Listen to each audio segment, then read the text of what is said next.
Enjoy with physics विद्या के Pandey YouTube channel में सभी लोगों को स्वागत है। आज स्पेशली वीडियो क्लास 9th का चैप्टर 1 मोशन का वीडियो बनाने जा रहा हूँ। ध्यानपूर्वक आप लोग देखें और समझें और कमेंट बॉक्स उस चैनल को सब्सक्राइब कर लें। कमेंट बॉक्स में अपनी राय जरूर भेजें कि आपको वीडियो कैसी लगी, वीडियो में क्या सुधार चाहिए, क्या इम्प्रूवमेंट चाहिए। अतः इस इम्प्रूवमेंट को भी बताने के लिए आपको कम से कम हमें आपको कमेंट बॉक्स में लिखना होगा, या आप क्या चाहते हैं, किस तरह का वीडियो चाहते हैं, उसके बारे में बताएंगे। चलिए, फर्स्ट टॉपिक है आपका मोशन। मोशन चैप्टर में हमें जो पढ़ना होता है, when we enter in physics we look around us, all things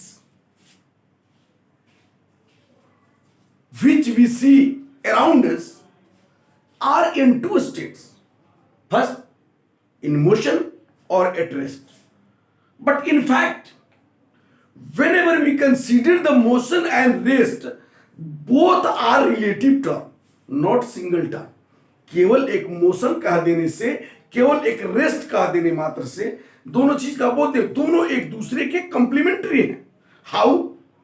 आज हम यहां खड़े हैं, अर्थ क्या करिए? रिवोल्यूशन, एंड अर्थ क्या करिए? रोटेशन। यानी कहने का मतलब अर्थ पर स्थित total particles, total objects are also in motion. लेकिन जब हम रिलेटिविटी की दिखाते हैं, जब किसी सराउंडिंग्स की किसी पॉइंट से दिखाते हैं, जब किसी निश्चित बिंदु के सापेक्ष देखते हुए विद रिस्पेक्ट टू की भाव आ जाती है, वहां पे हमारा मोशन एंड रेस्ट को परिभाषित करना आसान हो जाता है। क्लियर हो गया कि मोशन क्या है, रेस्ट क्या है? तो when a body change its position with respect to surrounding, with respect to a particular point, then it is said to be in motion. When anybody does not change its position or state with respect to surroundings or a particular point, then it is said to be at rest. तो दो चीज हमारे आ गया, motion और rest. Motion और rest to topics आ गए। अब सोचने की बात है कि फिजिक्स में मोशन में और रेस्ट में क्या हुआ? मोशन हुआ, that means a body change its position if that body was at x1 position and after some times it change the position at x2, then it this changing of position. तो थोड़ा changing of position से पहले हम थोड़ा सा एक चीज पर करेंगे कि ये सब क्या कहलाते हैं? Physical quantity. Physical quantity. थोड़ा फिजिकल क्वांटिटी के बारे में जानने से पहले हम ध्यान में रखें फिजिक्स में क्या पढ़ते हैं। एक्सटर्नल फीचर्स पढ़ते हैं, किसी भी ऑब्जेक्ट के एक्सटर्नल फीचर्स के बारे में पढ़ते हैं। मोशन में है, रेस्ट में है, डेंसिटी क्या है, वॉल्यूम क्या है, मास कितना है, लेंथ कितनी है, ये नाप सके, देख सके, इस तरह की चीजों को हम फिजिकल फीचर्स में देखते हैं। तो उसी तरह ये जो देखते हैं ये क्वांटिटीज के रूप में आती है। तब रह फिजिकल क्वांटिटी दो प्रकार की होती है। फिजिकल क्वांटिटी पहला हुआ वेक्टर क्वांटिटी, वेक्टर क्वांटिटी, और दूसरा हुआ स्केलर क्वांटिटी। वेक्टर क्वांटिटी क्या हुआ? Which may be expressed with direction and magnitude both, जिससे हम मैग्नीट्यूड और डायरेक्शन दोनों की सहायता से हम एक्सप्रेस कर सकें, वह वेक्टर क्वांटिटी होता है। लेकिन वही जिसको only needs to express only magnitude, तो क्या कहलाता है? स्केलर क्वांटिटी कहलाता है। वेक्टर जैसा कि शब्द है, हिंदी में इसको सदिश बोलते हैं, दिशा के साथ अदिश, जिसमें दिशा नहीं हो, दिशा की जरूरत नहीं हो, तो वह हो गया स्केलर और यह हो गया वेक्टर क्वांटिटी। तो जैसे मान लीजिए 5 किलोमीटर ईस्ट जाना, 5 किलोमीटर नॉर्थ जाना, 5 किलोमीटर साउथ जाना, 5 किलोमीटर वेस्ट जाना। यानी यहां पे मैग्नीट्यूड भी है और डायरेक्शन भी है, इसलिए जब दोनों चीज हैं तो यह वेक्टर क्वांटिटी में आ जाएगा। लेकिन केवल ये कहा जाए कि Ram goes 5 kilometre away from the Deoria, चाहे away from the Gorakhpur, away from the Lucknow, away from the Delhi. Away का मतलब गया बाहर, गया कहां गया, किस दिशा में गया, यहां पे डायरेक्शन नहीं है, केवल मैग्नीट्यूड है 5 किलोमीटर। तो वह क्या हो जाएगा, स्केलर क्वांटिटी। सीधी सी बात हो गई कि एक में हुआ जहां पर हमने नॉर्थ दिखाया, डायरेक्शन को इंडिकेट किया, वह क्या हो गया, डिस्प्लेसमेंट हो गया। जहां डायरेक्शन नहीं दिखाया वह डिस्टेंस हो गया। यानी जो x2 माइनस x1 जो हुआ, x2 minus x1 without direction, यह क्या कहलाएगा, यह डेल्टा x जो होगा वह डिस्टेंस कहलाएगा। लेकिन वही अगर यह x2 माइनस x1 किसी निश्चित डायरेक्शन की ओर जा रहा हो तो वह क्या कहलाएगा, डिस्प्लेसमेंट कहलाएगा। तो दो शब्द यहां पर और आ गए, डिस्टेंस और डिस्प्लेसमेंट। अब सवाल यहां होता है, एक बात ध्यान में रखिएगा, डिस्टेंस और डिस्प्लेसमेंट में क्या अंतर है। डिस्प्लेसमेंट हमारा जीरो भी हो सकता है, डिस्प्लेस हमारा निगेटिव भी हो सकता है, लेकिन डिस्टेंस ऑलवेज बी पॉजिटिव, हमेशा पॉजिटिव होता है। कैसे भाई, अगर मान लीजिए कि कोई ऑब्जेक्ट इधर नॉर्थ की ओर जा रहा है 5 किलोमीटर, फिर वह जो है यहां से लौट करके और फिर 10 किलोमीटर वह साउथ की ओर आता है, तो यानी 5 किलोमीटर इधर हो गया। अगर हम इसको पॉइंट ऑफ ओरिजिन मान के चले, यानी 5 हमारा प्लस हो गया, 5 प्लस हो गया 5 किलोमीटर, तो माइनस 10 किलोमीटर हो जाएगा। निगेटिव डायरेक्शन में चला तो क्या हो जाएगा, -5 किलोमीटर हो गया। ये क्या हो गया, ये डिस्प्लेसमेंट हो गया। लेकिन जब डिस्टेंस की बात आ गई तो 5 किलोमीटर इधर गया और 10 किलोमीटर इधर गया, तो 5 किलोमीटर प्लस 10 किलोमीटर यानी 15 किलोमीटर जो है हो गया, यह डिस्टेंस हो गया, और यह -5 किलोमीटर डिस्प्लेसमेंट हो गया। डिस्प्लेसमेंट, डिस्टेंस का मतलब होता है दूरी और डिस्प्लेसमेंट का अर्थ होता है विस्थापन, विस्थापित कितना हुआ। जैसे यहां पर एक चीज देखिए, जैसे a body started from C and it goes at right angle to A, C से चलता है बी पर आता है और बी से ए पर आता है, यहां पे 90 डिग्री का एंगल बनाते हुए। तो डिस्टेंस यहां मान लीजिए अगर 3 किलोमीटर हुआ, यह 4 किलोमीटर हुआ, तो डिस्टेंस इसका कितना हुआ, डिस्टेंस होगा 3 + 4 यानी 7 किलोमीटर यह डिस्टेंस हुआ। लेकिन डिस्प्लेसमेंट की बात आती है, यहां पे 90 डिग्री का एंगल बना, तो इस तरह से एक शब्द भी कहा गया कि the shortest distance traveled by an object from the initial point is called displacement। दोनों के मात्रक मीटर होते हैं, इसका भी मात्रक मीटर, इसका भी एसआई मात्रक मीटर। वैसे kilometre, metre, SI kilometre, centimetre, ये डेरिवेटिव यूनिट्स होते हैं, और एसआई यूनिट इसका मीटर होता है। तो यहां पर हमने देख लिया, तो सी से यानी शॉर्टेस्ट डिस्प्लेसमेंट क्या हुआ कि सी से ए तक जाना, तो सी से ए तक जाना, that formation is formed in A right angle. तो राइट एंगल बना तो डिस्प्लेसमेंट क्या हो जाएगा, बाय पाइथागोरस, तो बाय पाइथागोरस हो जाएगा यहां पर 4 square plus 3 square, 16 + 9 that will 25 यानी 5 किलोमीटर। यानी डिस्प्लेसमेंट कितना हो गया, 5 किलोमीटर, डिस्टेंस कितना हुआ, 7 किलोमीटर। क्लियर हो गया कि डिस्टेंस और displacement always not to be equal, कहीं इक्वल भी हो सकते हैं, जहां डायरेक्शन क्लियर हो, जहां पे मैग्नीट्यूड विद डायरेक्शन हो, वहां पे डिस्टेंस और डिस्प्लेसमेंट दोनों होंगे, लेकिन दोनों इक्वल हो जाएंगे, लेकिन कहीं कहीं नहीं होते हैं। जैसे मान लीजिए सर्कुलर पैथ की बात आती है, थोड़ा सर्कुलर पैथ पर विचार करें कि कोई ऑब्जेक्ट यहां से चलना प्रारंभ करता है और पूरा यहां तक आता है, या ए से बी तक जाने में इसका डिस्टेंस क्या हो जाएगा? डिस्टेंस होगा 1/2 इंटू 2πr, जो इसका रेडियस होगा वो हो जाएगा। और डिस्प्लेसमेंट कितना होगा? डिस्प्लेसमेंट की जब बात की जाए तो डिस्प्लेसमेंट यानी shortest distance A to B हो गया, कहां से? ए से बी तक पहुंचा। तो ए से बी तक पहुंचा तो डिस्प्लेसमेंट हो गया, यानी अगर यह आर है, यह आर है, यह हो जाएगा 2r हो जाएगा। लेकिन वही अगर यह पूरा यहां से चल करके फिर यह ए के पास आ गया तो डिस्टेंस क्या हो गया?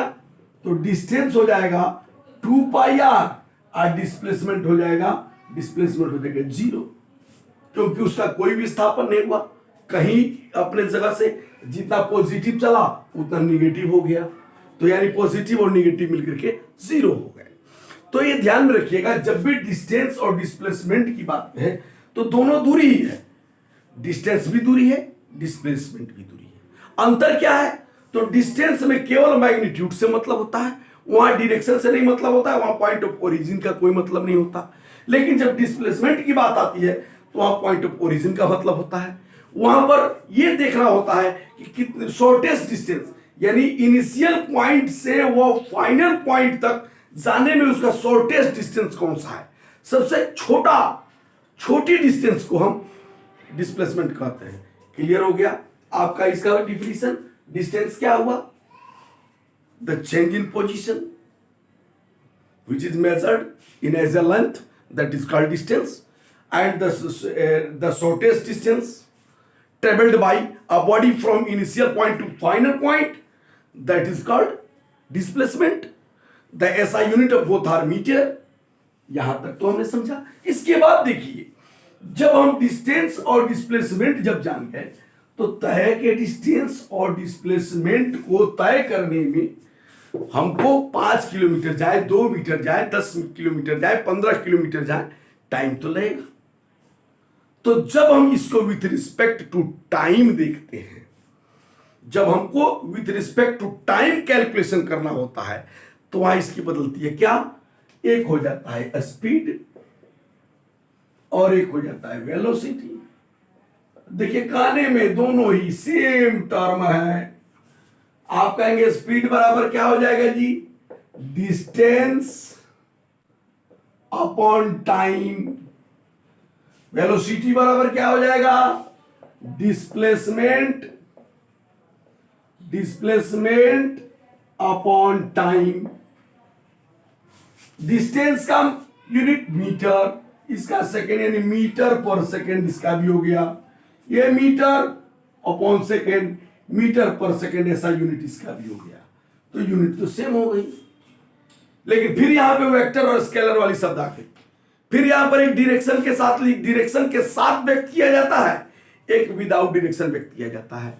तो यह हो गया स्केलर और यह हो गया वेक्टर। यानी वेलोसिटी हमारी पॉजिटिव भी हो सकती है, नेगेटिव भी हो सकती है, वेलोसिटी हमारी 0 भी हो सकती है ओवरऑल, लेकिन स्पीड हमारा निगेटिव नहीं हो सकता, स्पीड ऑलरेडी पॉजिटिव होता है।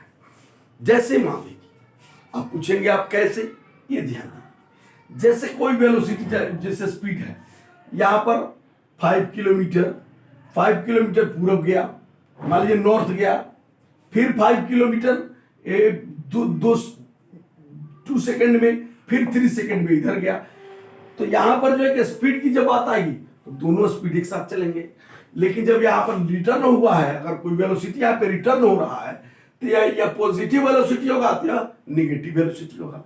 अगर 5 मीटर पर सेकेंड से वो ईस्ट जाता है और फिर रिटर्न बैक करता है 5 मीटर पर सेकेंड से वेस्ट में, तो दोनों की एवरेज वेलोसिटी में आएगी तो +5 और -5, that will B 0। But speed आपका क्या हो जाएगा? 5 + 5/2, दैट इज 5 मीटर पर सेकेंड एवरेज में आ गया। यह चीज होता है। तो वेलोसिटी क्या हो गया जी? The rate of traveled rate of displacement of a body is called velocity. The SI unit is meter per second, and the rate of travel distance by a body is called speed. अब यहां पर देखिए speed और velocity दोनों को अब हम लाते हैं, इसमें भी दो शब्द आ गया भाई। क्या क्या आ गया? एक यूनिफॉर्म और एक नॉन यूनिफॉर्म। एक यूनिफॉर्म और एक नॉन यूनिफॉर्म। यूनिफॉर्म क्या हुआ? आप लोग तो विद्यालय में जाते होंगे, देखे होंगे यूनिफॉर्म, आप लोग सेम यूनिफॉर्म में जाते होंगे, यानी एक समान हो गया। नॉन यूनिफॉर्म असमान हो गया, कोई लाल पहना है, कोई पीला पहना है, कोई काला पहना है, कोई व्हाइट पहना है, वह नॉन यूनिफॉर्म हो जाएगा। लेकिन यहां पे यूनिफॉर्म हो गया, एक समान। अब सवाल उठता है, स्पीड भी होती है यूनिफॉर्म स्पीड और नॉन यूनिफॉर्म स्पीड। वेलोसिटी भी होती है यूनिफॉर्म स्पीड, यूनिफॉर्म वेलोसिटी और नॉन यूनिफॉर्म वेलोसिटी।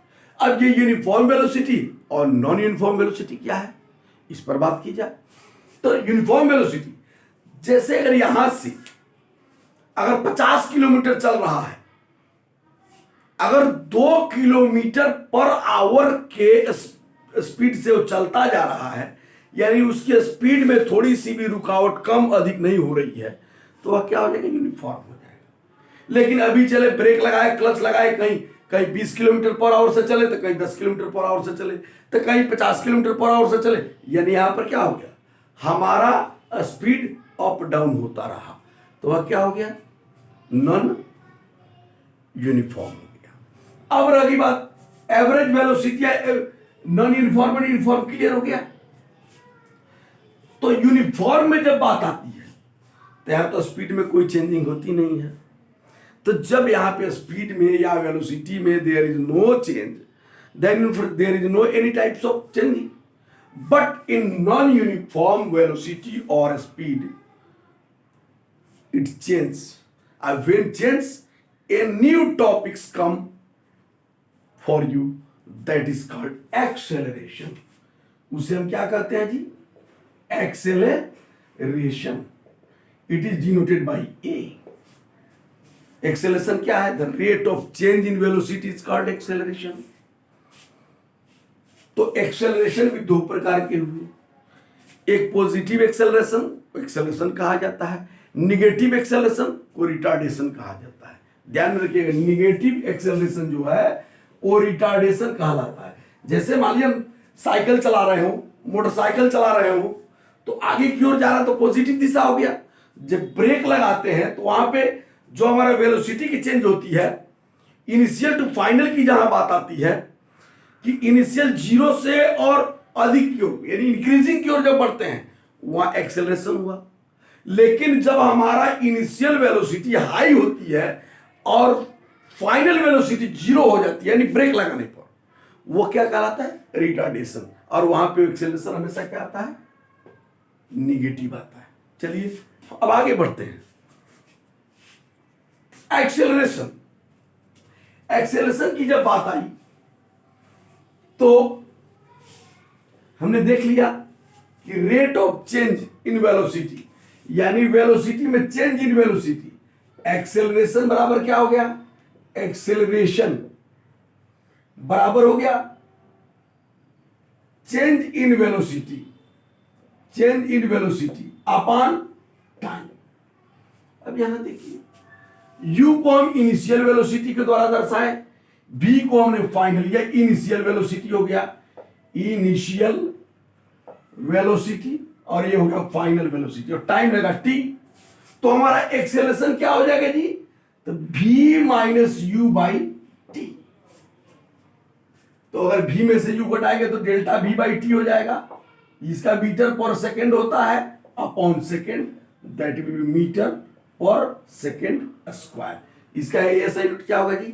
मीटर पर सेकेंड स्क्वायर। तो a बराबर v minus u by t. इसको एक चीज और किया जाता है कि 80 आप मल्टीप्लाई कर देंगे तो 80 आ बराबर v माइनस यू, यानी v is equal to u plus 80। इसको हम कहते हैं इक्वेशन ऑफ फर्स्ट मोशन। इसको इक्वेशन ऑफ फर्स्ट मोशन भी कहते हैं। तो ये इक्वेशन ऑफ फर्स्ट मोशन हो गया। तब देखिए हम आगे बढ़ते हैं।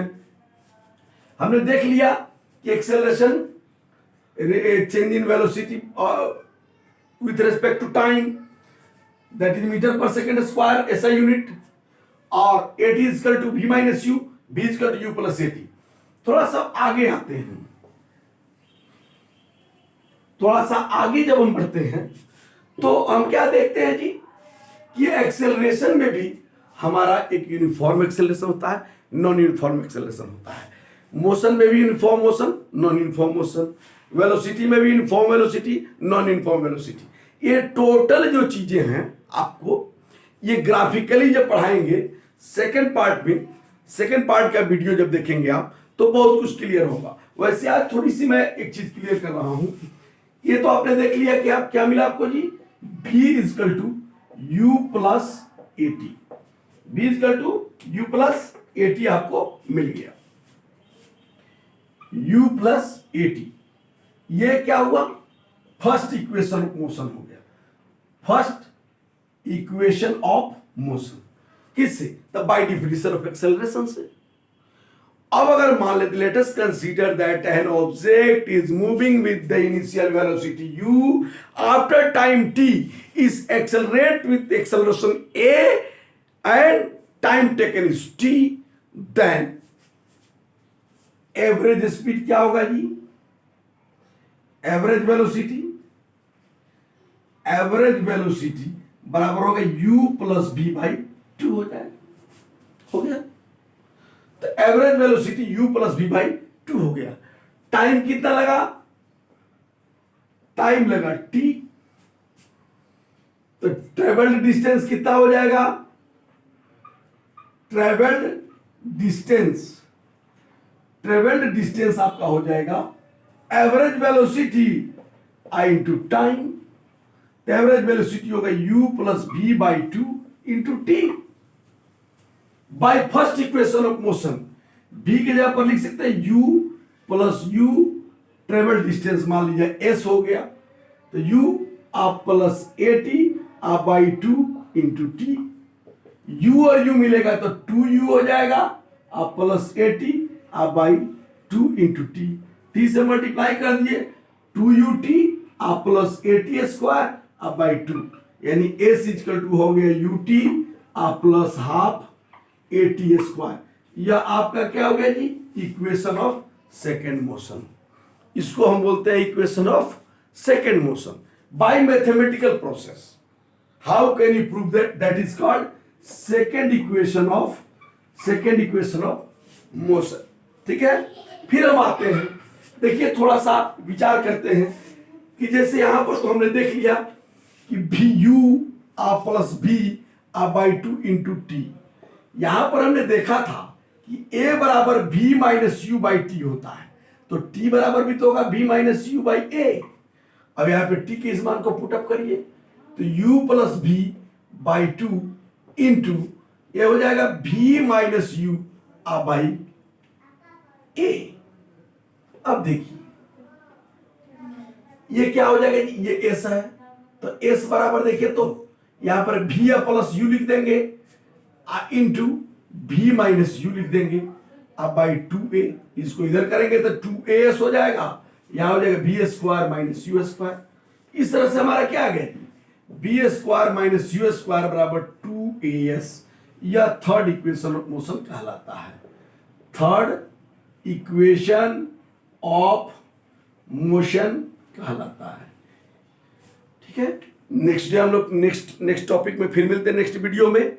तो तब तक के लिए आप लोग इस वीडियो को देखिए और enjoy with physics, enjoy physics with AK Pandey, that is my YouTube channel, and channel को सब्सक्राइब कीजिए और आप आइए हमारे साथ।